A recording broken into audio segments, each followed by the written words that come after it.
नमस्कार, मी अक्षर मित्र अमित बोरकडे. आजच्या या व्हिडिओमध्ये आपण जोडाक्षरांचं लेखन कशा पद्धतीनं करायचं ते पाहणार आहोत. बऱ्याच दिवसापासून अनेक जणांची इच्छा होती की सर जोडाक्षर कशा पद्धतीनं लिहायची. त्यातल्या बऱ्याचशा गोष्टी या व्हिडिओच्या माध्यमातून समजावून सांगणार आहे. मराठी भाषेमध्ये वैशिष्ट्यपूर्ण पद्धतीने जोडाक्षरांचं लेखन केलं जातं. मुळात जोडाक्षर म्हणजे काय की एकापेक्षा जास्त व्यंजनं ज्या वेळेला एका पाठोपाठ एक येतात आणि शेवटी स्वर येतो, तर त्या जोडण्याच्या पद्धतीला जोडाक्षर असं म्हटलं जातं. मग ही जोडाक्षर पद्धत संस्कृतमध्ये पूर्वी थोडीशी वेगळी पद्धत होती आणि आता अलीकडे त्यामध्ये थोडेसे बदल केलेले आहेत. मुळात जी आपली देवनागरी लिपी आहे त्या देवनागरी लिपीमध्ये उच्चारानुसार जोडाक्षरांचं लेखन करणं आणि जोडाक्षर लिहित असताना दोन व्यंजनं ह्याचा एकच अक्षर तयार करणं हे सुद्धा महत्वाचं आहे आणि त्याचं लेखन सुद्धा तितकंच व्यवस्थितपणाने करणं गरजेचं आहे.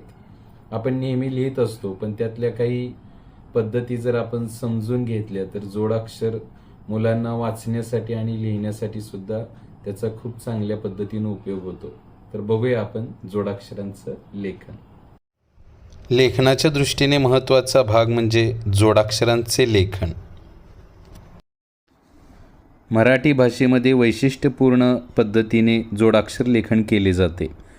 मराठी अक्षरांचे त्यांच्या लेखनाच्या आकारानुसार म्हणजे लेखनात उभी रेषा, दंड कुठे येतो त्याच्यानुसार 4 वर्ग होतात.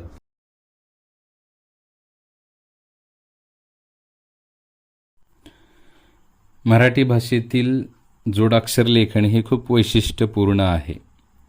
आपण गट पाहिले, त्या गटातला पहिला गट आहे शेवटी दंड, म्हणजे उभी रेघ असलेली अक्षरे किंवा व्यंजने. शेवटी जी रेषा येतात हे शेवटी आहे, म्हणजे अगोदर गचा आकार येतो आणि शेवटी उभी रेषा आहे, शेवटी उभी रेषा आहे. तर त्याच्यामध्ये पण काही प्रकार पडतात. त्यातला पहिला प्रकार आहे तर स्वतंत्र दंड असणारी अक्षरे.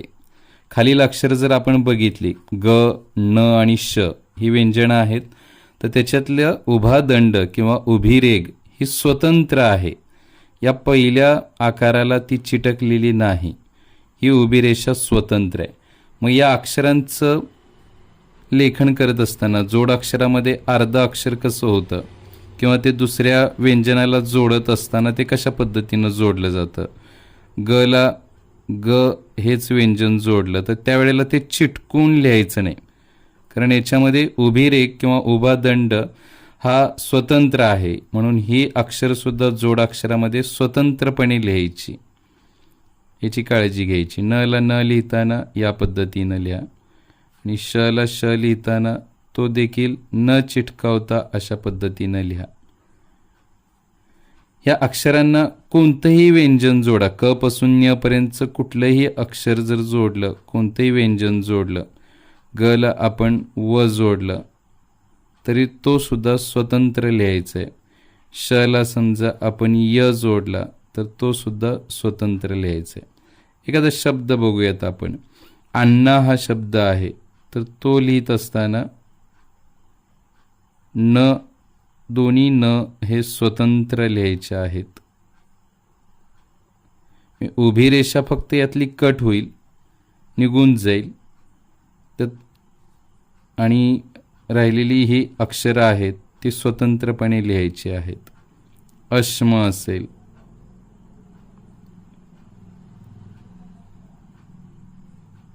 या पद्धतीनं त्या अक्षराचं लेखन केलं जाईल. तर हे स्वतंत्र दंड असणाऱ्या अक्षरांचं जोडाक्षर देखील स्वतंत्रपणे लिहावं. यानंतर दुसरा ग्रुप आहे जोडलेला दंड असणारी अक्षरे. हे जर अक्षर आपण खालची बघितली, सगळी व्यंजनं पाहितली, तर ह्यातलं प्रत्येक उभा दंड हा आधीच्या स्ट्रोकला जोडून आहे, आधीच्या आकाराला जोडून आहे. या आकाराला जची उभी रेषा जोडून आहे, जच्या आडव्या रेषेला उभी रेषा जोडून आहे. उभा दंड प्रत्येक अक्षराला जोडून आहे. तर ह्या गटामध्ये जास्तीत जास्त अक्षरे येतात. तर या अक्षरांचं जोडाक्षर लिहित असताना ते देखील जोडूनच लिहायचं आहे. उदाहरणार्थ आपण ख ला ख जर लिहिला तर तो सुद्धा अशा पद्धतीनं जोडून लिहिला जातो. ख ला ख असेल, घ ला घ असेल किंवा कोणतंही अक्षर घ्या, त्यातली फक्त उभी रेषा कट झाली आणि दुसरा घ लिहिताना इथे जोडून लिहायचं आहे. वर आपण बघितलं की ग ला ग लिहिताना आपण तो स्वतंत्र लिहिलेला आहे, कारण स्वतंत्र दंड असणारी अक्षर आहेत. इथे मात्र जोडलेली उभी रेषा आहे म्हणून ते पण अक्षर जोडत असताना जोडून लिहायचं आहे. च ला कोणतंही क पासून ञ पर्यंत कोणतंही व्यंजन जोडत असताना ते जोडून चिटकून लिहायचं आहे.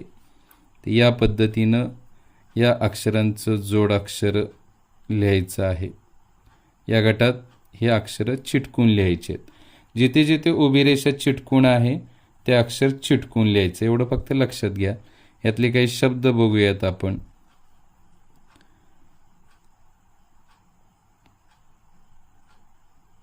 पथ्य,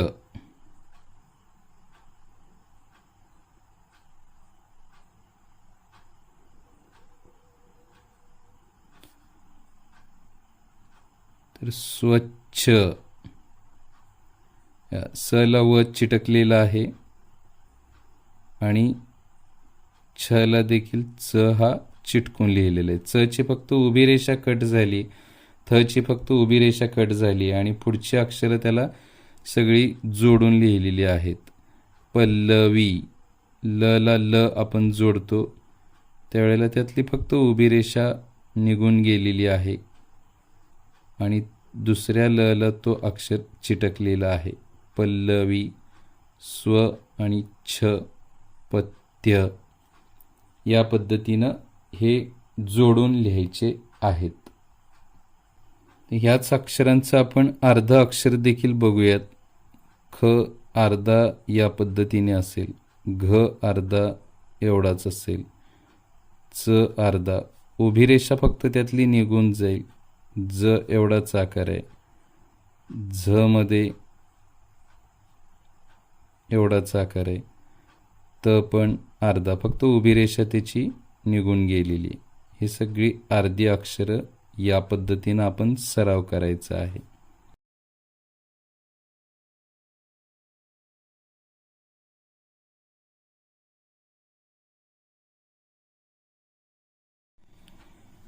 गट दुसरा आहे मध्यभागी दंड म्हणजे उभी रेषा असणारी अक्षरे. हे जर दोन अक्षर बघितले क आणि फ तर त्याच्या अक्षरामध्ये उभी रेषा ही मध्यभागी आहे. तर ह्या अक्षराचं जोडाक्षर लिहित असताना ते कशा पद्धतीनं लिहायची, हे अर्धे अक्षर कसे होतील, तर क लिहित असताना उभी रेषा आता पूर्ण काढायची आणि उजवीकडचा जो अर्धगोल आहे तो फक्त अर्धा या पद्धतीनं लिहायचं आहे. आणि फ सुद्धा लिहित असताना प पूर्ण काढायचा आणि उजवीकडचा जो अर्धगोल आहे तो अर्धा लिहायचा आहे. मग या अक्षरांना तुम्ही क पासून ञ पर्यंत कोणतेही व्यंजन जोडताना हे अक्षर याच पद्धतीनं लिहायचे. क ला क जोडला, पक्का या शब्दामध्ये तो अशा पद्धतीने लिहिला जाईल. फ ला य जोडताना कोणतेही घ्या, कोणतेही व्यंजन जोडत असताना ते चिटकून लिहायचे. मात्र हे अक्षर जी दोन अक्षरं आहेत या गटामध्ये फक्त दोनच अक्षरे येतात, त्या उजवीकडचे गोल फक्त अर्धे काढायचे आहेत. यातले काही शब्द बघूयात आपण. रक्त, तर तो क जोडत असताना फक्त इथे अर्धा आणि त्याला त जोडून लिहायचं आहे. रक्त. पक्व, क अर्धा आणि त्याला व जोडायचं आहे. पक्व. याचा उच्चार कमी होतो अर्धा अक्षर केल्यामुळे. पक्व. रक्त. तिसरा गट आहे अर्धा दंड म्हणजे अर्धी उभी रेषा असलेली अक्षरे. खालील जर अक्षरं आपण बघितली किंवा व्यंजनं बघितली तर त्याच्यामध्ये अर्धीच अक्षर आहे. छ मध्ये इथं अर्धीच अक्षर आहे, ट मध्ये अर्धीच रेषा आहे, ठ मध्ये देखील अर्धी आहे, ड मध्ये अर्धी आहे, ढ मध्ये अर्धी आहे, द ह आणि ळ मध्ये सुद्धा अर्धा दंड आहे, म्हणजे अर्धी उभी रेषा आहे. तर ह्या अक्षरामध्ये आता उभी रेषा कट होण्याचं कारणच नाही. तर ह्या अक्षरांना जोडाक्षरामध्ये लिहित असताना त्याचा खाली पाय मोडला जातो, म्हणजे या अक्षरांच्या खाली हलंत दिला जातो. छ लिहिला, छच्या खाली पाय मोडला म्हणजे हलंत, अशी एक छोटी तिरपी रेषा दिली जाते. टच्या खाली हलंत. त्यातला जो व्यंजन आहे, स्वर आहे, तर तो काढून घेतला जातो. हे स्वर विरहित वर्ण तयार झाला. आता हे अर्ध अक्षर, ह्याचा आवाज हा कमी झाला. ह आणि ळला सुद्धा खाली या पद्धतीने हलंत देऊन. मग उदाहरणार्थ घट्ट हा शब्द लिहायचा असेल तर घ लिहिला, ट लिहिला आणि ट लिहिला. ह्याचं वाचन पूर्णपणे, ह्याच्यामध्ये प्रत्येक अक्षरात अचा आवाज आहे. स्वर रहित हे स्वर असलेली अक्षरं आहेत, त्यामुळे ते पूर्ण आहेत, अक्षरं आहेत ही. घ ट ट. पण आता ह्या अक्षराचं जोड अक्षर आपल्याला लिहायचं आहे, तर ह्या पहिला जो ट आहे त्याच्या खाली हलंत दिला जातो. तर घट्ट घट्ट ह्या टला आपण पाय मोडल्यामुळं त्याचा आवाज हा बारीक झाला, कमी झाला. या घ वरून शेवटच्या ट वरती डायरेक्ट उडी मारल्यासारखं वाटतं, ह्याचा आवाज एकदम कमी होतो. हा जर सोडून दिला आपण तर घ ट होईल. जर पूर्णपणे पकडला तर घ ट ट होईल. आणि हलंत देऊन अशा पद्धतीनं जर जोडाक्षर व्यवस्थित आणि शुद्ध लिहिलं तर घट्ट, खड्डा, खड्डा. पहिल्या ड चा उच्चार कमी आणि दुसरा ड हा पूर्ण उच्चाराने केला जातो, वाचला जातो. खड्डा. नंतर पद्म, पद्म, पद्म. ब्रह्म, ब्रह्म. हचा पाय मोडायचा, हलंत द्यायचा खाली. ब्रह्म. हळी एक कन्नड शब्द आहे. हळी म्हणजे गाव. हळी. ठीक आहे. तर या पद्धतीनं हलंत देऊन लिहिला जातो. पूर्वी जोडाक्षर पद्धत या पद्धतीनं होती की शुद्ध शब्द. मी संस्कृतमध्ये जोडाक्षर पद्धत अशा प्रकारे होती. आपण पण पूर्वीच्या काळी या पद्धतीनं लिहायचो. पण आता देवनागरीचं जे लेखन आहे, आपण पाठ्यपुस्तक जर बघितलं तर त्याच्यामध्ये अगदी स्पष्टपणा यावा, प्रत्येक विद्यार्थ्याला जोडाक्षराचं लेखन सोपं सुलभ व्हावं, त्या स्पष्टपणा यावा, यासाठी हे थोडंसं आपण याला फाटा देऊन नवीन पद्धतीनुसार हलंत देऊन उच्चारानुसार लेखन करण्याची पद्धत आता पाठ्यपुस्तकात आहे. तर इथे हा शब्द लिहिताना शुद्ध द चा पाय मोडला जातो आणि ध हा पूर्ण येतो, कारण उच्चारानुसार लेखन आपण करतोय. दोन्ही शब्द सेमच आहेत, पण त्याच्यामध्ये जर उच्चार केला तर शुद्ध, ध चा उच्चार नंतर येतो आणि द चा उच्चार हा कमी आहे. शुद्ध, शुद्ध. द चा उच्चार पूर्णपणे येत नाही, म्हणून त्याच्या खाली हलंत, त्याचा पाय मोडून त्याला हलंत दिलेला आहे, तर तो कमी होतो आवाज. आणि शू आणि ध ह्याचा आवाज स्पष्टपणे येतो. तसंच श्रद्धा, श्रद्धा, तो देखील या पद्धतीने. आपण जर पाठ्यपुस्तक सगळे अभ्यासली, त्याच्यातली जोडाक्षरं जर पाहिली तर तुम्हाला हलंत देऊन या पद्धतीनं अक्षरं लिहिलेली ही दिसून येतील.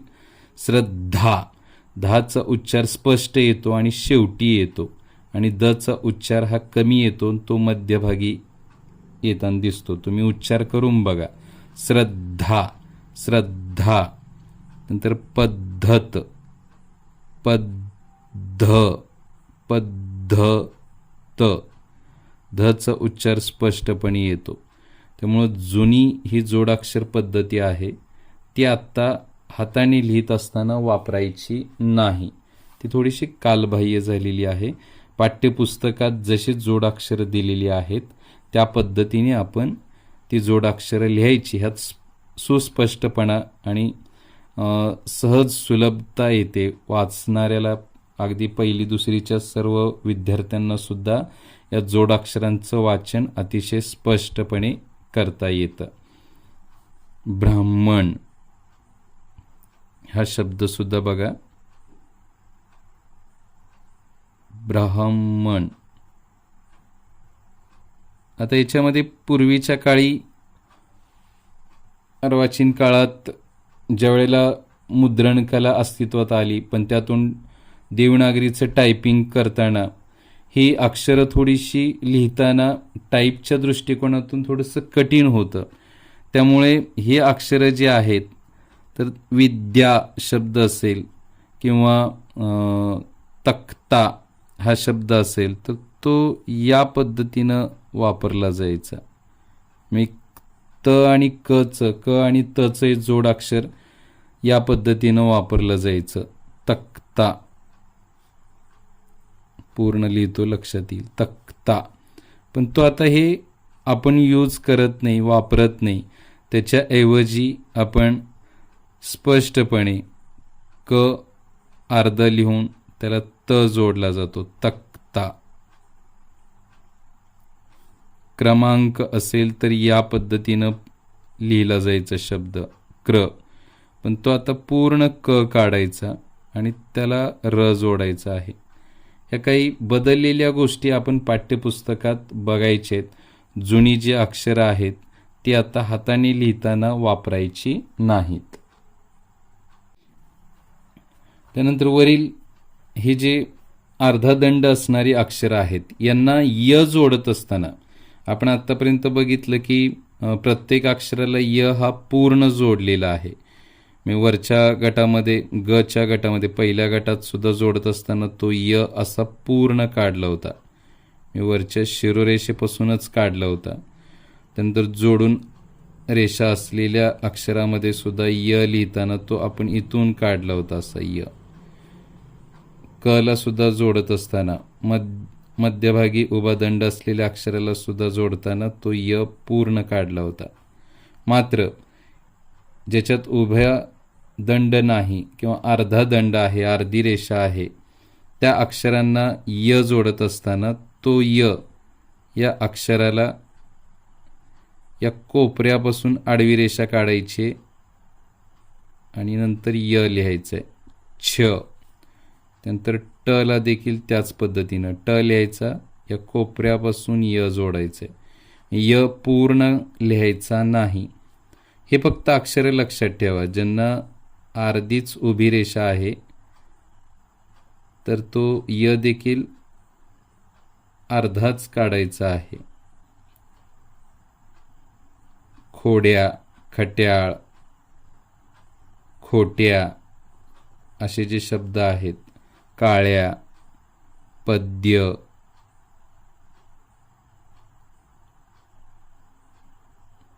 यांना य जोडत असताना फक्त या पद्धतीनंच जोडायचं आहे. हे अक्षरं एकदा सराव करून घेतला मुलांकडून की लगेच जोडाक्षरांचं लेखन करत असताना विद्यार्थी कुठेही चुकणार नाहीत. ते प्रत्येक वेळेला या पद्धतीनं बरोबर लिहितील. ळ आता दोन्ही पद्धतीनं लिहिला जातो. पाठ्यपुस्तकात आता नवीन पद्धतीनुसार असं आहे किंवा ळला उभी रेषा न देता य असा पूर्ण देखील काढला जातो. या दोन्ही पद्धतीनं लिहिलं जातं. उदाहरण बघूयात. खट्याळ हा शब्द असेल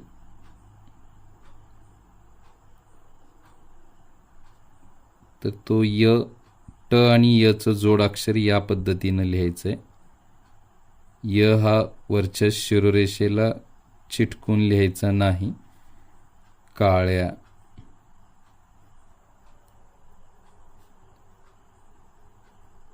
पाठ्यपुस्तकात अनेक शब्द आहेत जिथे आपल्याला अशा पद्धतीनं जोडाक्षरं दिसतील. पद्य, विद्या,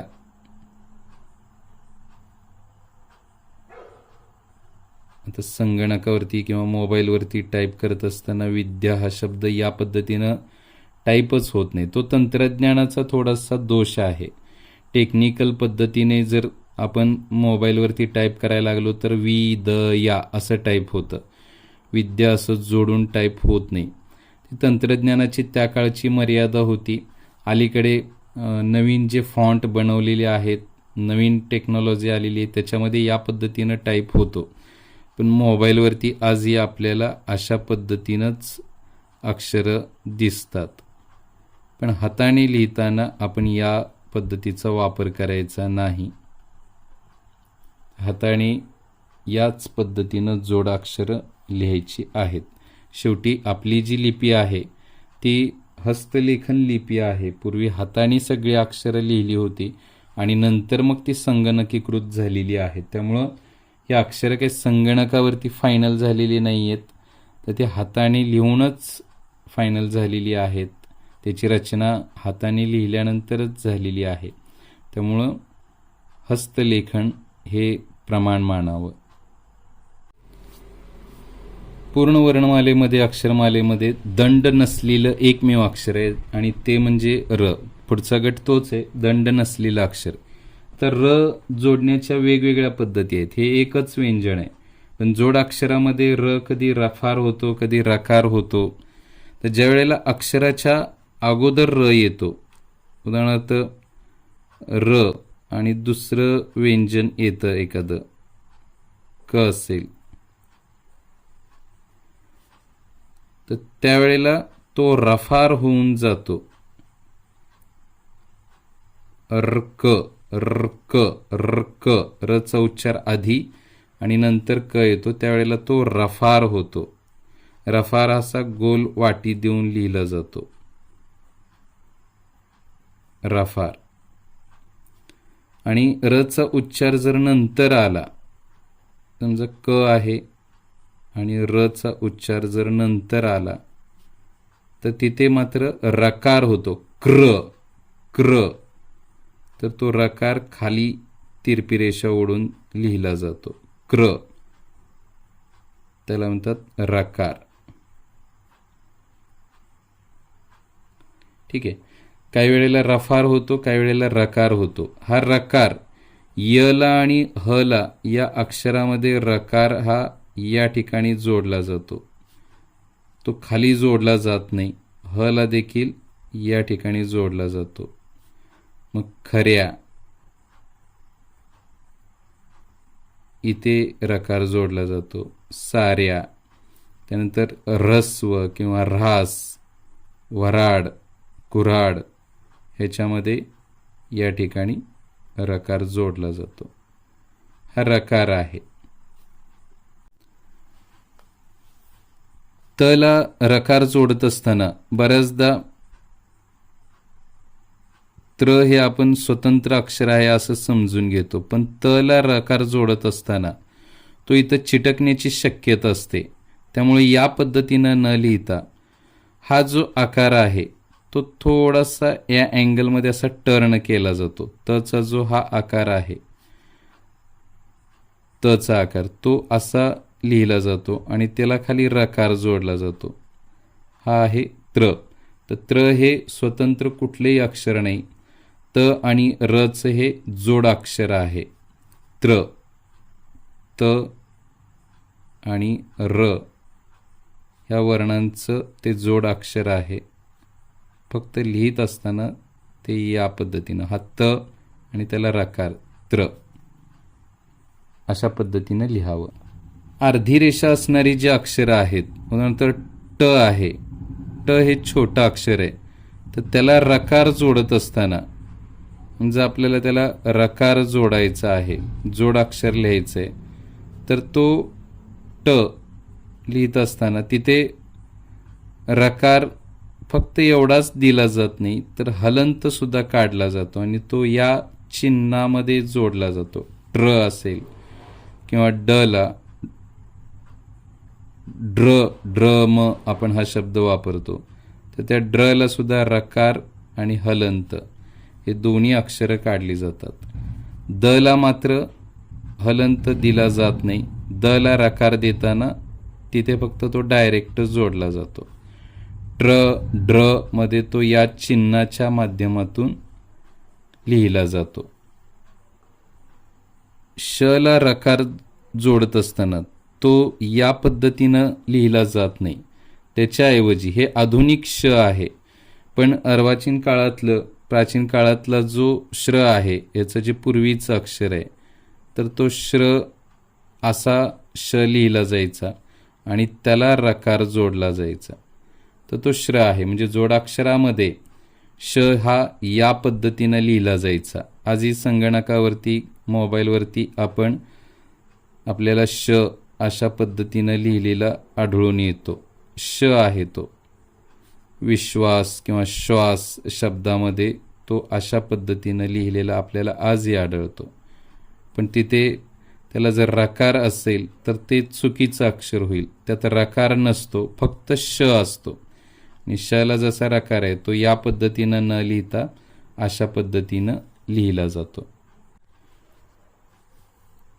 पण तरीही शृंगार किंवा सप्तशृंगी शब्द लिहित असताना बरेच जण इथे चूक करतात की शृंगार शब्द लिहिताना बरेच जण या पद्धतीनं असा लिहितात, तर तो पूर्णपणे चुकीचा आहे.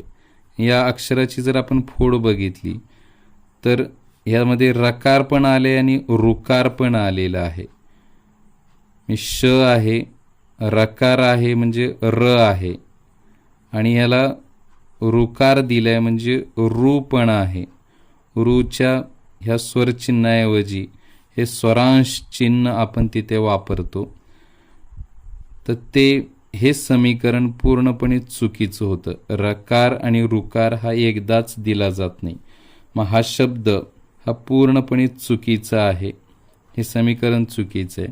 त्याऐवजी हा शब्द जो आहे तर तो एकतर जुन्या पद्धतीनं श लिहायचा आणि खाली रुकार द्यायचा आहे फक्त, अनुस्वार शृंगार एक या पद्धतीनं तर लिहिला जाईल, किंवा नवीन आधुनिक जो श आहे तो लिहायचा, त्याला रुकार द्यायचा आणि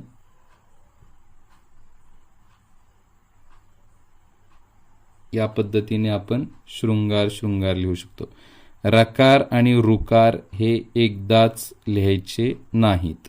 बरेच जण सप्तशृंगी शृंगार शब्द लिहिताना चूक करतात. श्रुती हा शब्द लिहित असताना श्र लिहा, तिथे उकार आहे. आता संस्कृतमध्ये जो श्रुती शब्द आहे त्याचा अर्थ आहे देवाची वाणी, आणि मराठीमध्ये आपण एका मुलीचं नाव लिहित असताना दुसरी वेलांटी देतो, तर ते मुलीचं नाव आहे. ठीक आहे. तर या पद्धतीनं ह्या सगळ्या जोडाक्षरांचं लेखन करावं.